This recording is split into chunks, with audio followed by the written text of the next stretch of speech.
Quelle lecture faites-vous des actes terroristes perpétrés en France la semaine passée et pensez-vous qu'il y en aura d'autres, pas en France particulièrement, mais dans toute l'Europe? Je pense que oui, ce genre d'événement va continuer parce que plusieurs causes profondes le produisent et tant que ces causes ne disparaissent pas, je crains, oui, la répétition d'actes de ce genre que j'avais annoncé d'ailleurs. D'accord. La première de ces causes, c'est que au niveau international, les États-Unis et Israël pratiquent le terrorisme et montrent l'exemple en attaquant violemment toute une série de pays, en utilisant des terroristes et en assassinant des journalistes. Il y a une hypocrisie incroyable à voir Netanyahou manifester aux côtés de Hollande pour la liberté d'expression quand on a un serial killer de journalistes. Le deuxième facteur qui produit ce genre d'événement, c'est que en France et dans les autres pays européens, la Belgique en tout cas, les jeunes issus de l'immigration arabe noire sont en but à une discrimination, à la pauvreté par la discrimination de l'emploi, au contrôle policier humiliant et systématique dans les rues basé sur le faciès, la couleur de la peau, et qu'ils sont discriminés, exclus des débats politiques, que ce soit à l'école ou dans les médias. Quand ils critiquent Israël, on les traite d'antisémites. Ils parlent des guerres impérialistes en Irak et ailleurs. On leur dit qu'ils ne sont pas honnêtes et objectifs parce qu'ils sont musulmans.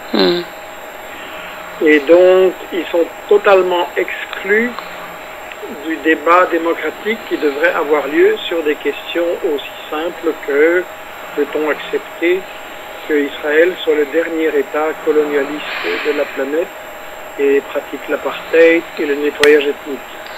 Ils n'ont pas le droit de parler là-dessus, ils sont directement traités d'antisémites, donc c'est l'humiliation permanente. On peut dire que cette jeunesse, à quelques exceptions près, se voit bannie, discriminée, no future, pas d'avenir, et donc la frustration est colossale. Bien entendu, l'écrasante majorité d'entre eux ne réagit pas comme ça, mais on ne peut pas...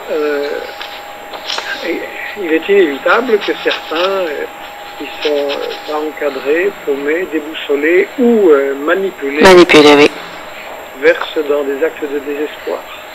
Et là, le troisième facteur qui explique ces actes, c'est que les services secrets des États-Unis, de la France et d'autres pays ont utilisé systématiquement ces jeunes désespérés, soit comme euro-djihadistes, mais ils l'avaient déjà fait en Libye et ils l'avaient fait dans d'autres pays aussi, soit en les manipulant discrètement.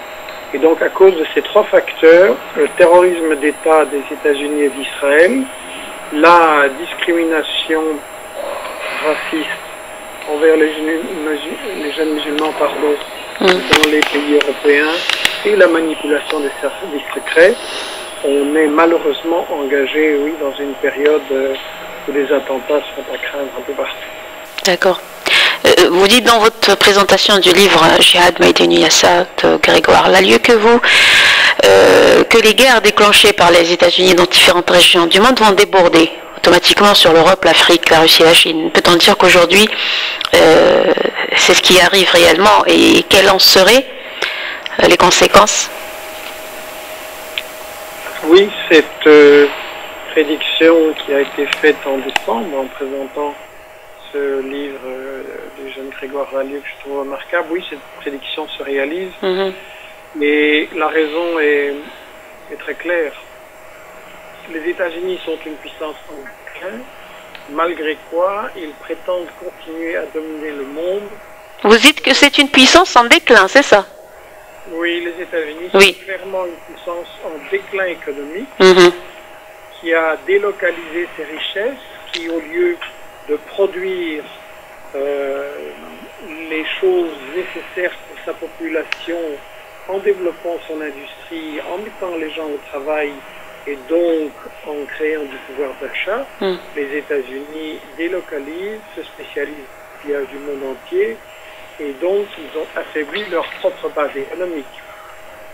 Et je pense que pour contrer ce déclin, comme on le voit d'ailleurs dans différents, comme on le lit dans différents stratèges US, il faut ce que Brzezinski appelait diviser pour régner, donc empêcher qu'il y ait une alliance entre l'Europe et la Russie, entre la Russie et la Chine, entre la Russie, la Chine et les pays du Sud.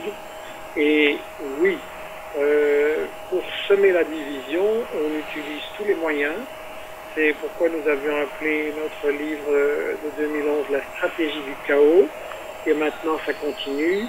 Oui, la CIA est derrière des islamistes qui s'en prennent à la Russie, à la Chine, à certains pays d'Afrique.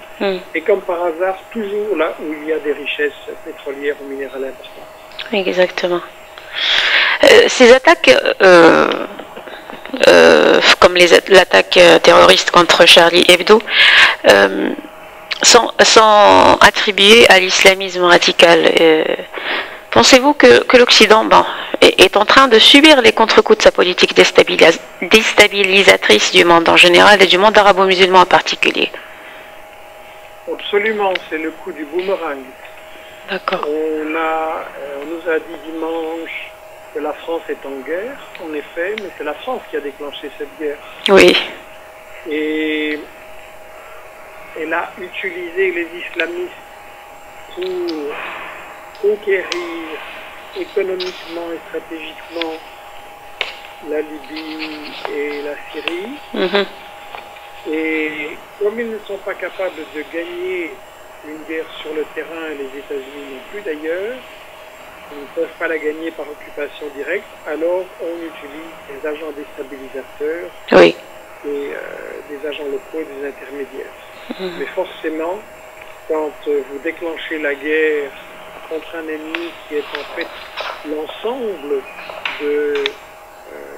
des peuples du Moyen-Orient et de la communauté musulmane, quand vous déclenchez la guerre, comment pouvez-vous décider qu'elle va se limiter au territoire que vous avez décidé? Oui. Les frères Kouachi, Merah et Nemouche ont été lâchés dans la nature alors qu'ils étaient bien connus des services secrets français. Et ces derniers ont même reçu des informations de la part de leurs confrères libanais et algériens, selon les médias, concernant d'éventuelles attaques terroristes sur le sol français. Selon vous, les services de sécurité français sont-ils réellement capables d'endiguer la menace terroriste?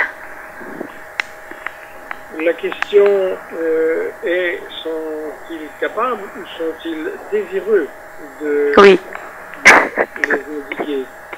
Dans mon livre Libye, OTAN et médias mensonges, j'avais mentionné le rapport qui avait été réalisé par le Centre français de recherche sur le terrorisme, CIRET, C-I-R-E-T, dirigé par l'ancien patron des services secrets Yves Bonnet.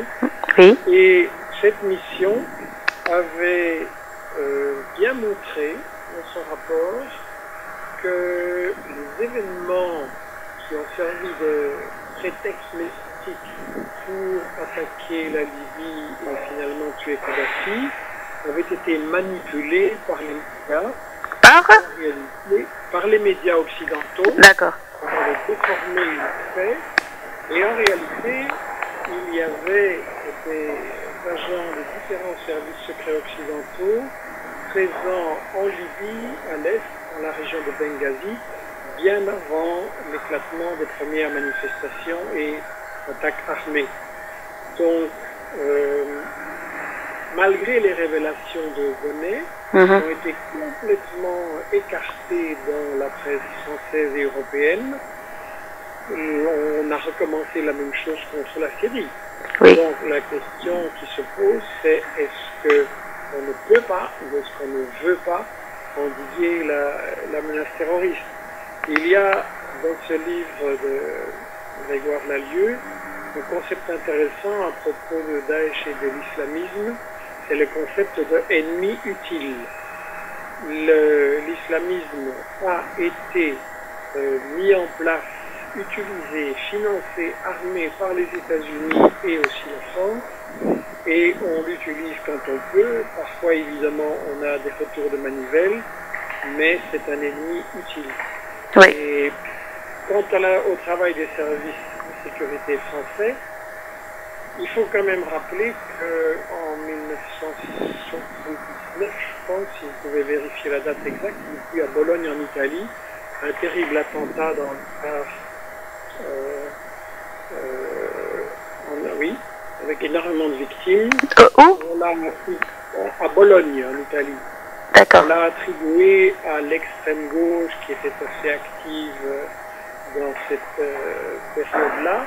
Et en réalité, il s'est avéré après que c'était l'extrême droite italienne avec des services gladiaux dirigés par l'OTAN. Oui. Donc, les provocations et les mises en scène, ça existe.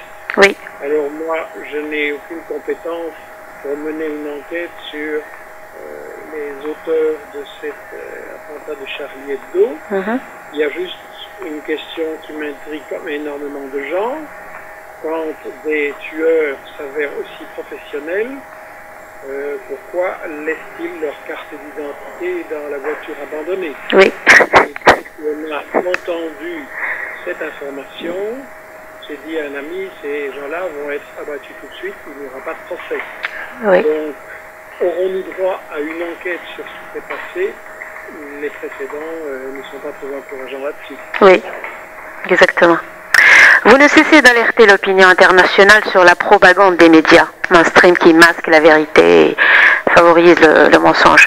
Et comment expliquez-vous que les masses soient toujours aussi réceptives à la manipulation de ces mêmes médias? Écoutez, je ne pense pas qu'on peut dire les masses en général ou les gens en général. Je pense qu'il y a différentes catégories. Il y a des gens qui avalent tout, il y a des gens qui n'avalent rien et se méfient. Et entre les deux, il y a une grande masse qui, en tant qu'expert des médias et menant beaucoup d'enquêtes sur le terrain, c'est mon sentiment, la grande masse, je dirais 80%, se méfie, mais se fait avoir quand même et dans la confusion. Je pense que, vous savez, il y a deux sentiments.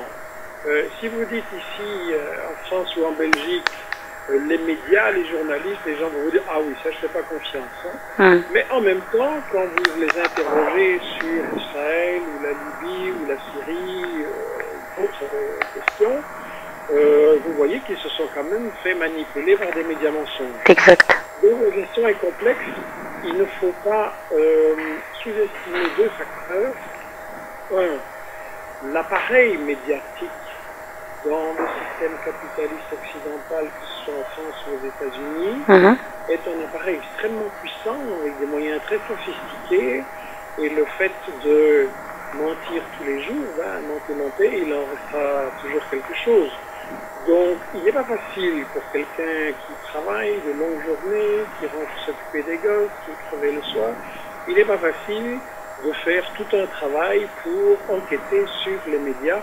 C'est difficile de résister. Oui. Et un deuxième facteur important dans des pays comme la France, c'est le maintien de cette mentalité coloniale. Les intellectuels et les médias français n'arrêtent pas de ressasser l'idée que nous, Français, nous sommes les bons, nous sommes la démocratie, nous sommes les droits de l'homme, nous avons la solution, nous savons comment tous les pays du Sud doivent faire, ils n'ont qu'à nous écouter. Et c'est la prolongation d'une mentalité coloniale arrogante, alors que le néocolonialisme n'est pas la solution, les problèmes du monde, il en est la cause. Donc, ces deux facteurs-là ensemble, le poids des médias et ce problème de la mentalité coloniale, font que, oui, malheureusement, les gens se font embobiner, mais je ne serais pas pessimiste à long terme. Je pense qu'il faut poser la question autrement. La question est comment les gens qui sont conscients vont-ils s'y prendre pour ouvrir les yeux, parce que la toute grande majorité de ces gens sont honnêtes, cherchent la vérité, et il faut juste trouver le moyen, par Internet, par des discussions, de s'adresser à eux d'une manière très concrète en leur disant, voilà, examinons maintenant comment vos médias vous ont informé. C'est ce que je vais faire avec un article sur l'affaire Charlie Hebdo, que je suis en train de préparer aujourd'hui, et que le site Investi Action va diffuser. Et ça posera carrément 12 questions pour justement engager le débat, même avec ceux qui sont très remontés contre le péril islamiste ou le péril musulman et qui peuvent se faire embobiner, mais il faut absolument discuter avec eux pour leur montrer qu'on est en train de les manipuler et que cette manipulation, c'est contre eux aussi.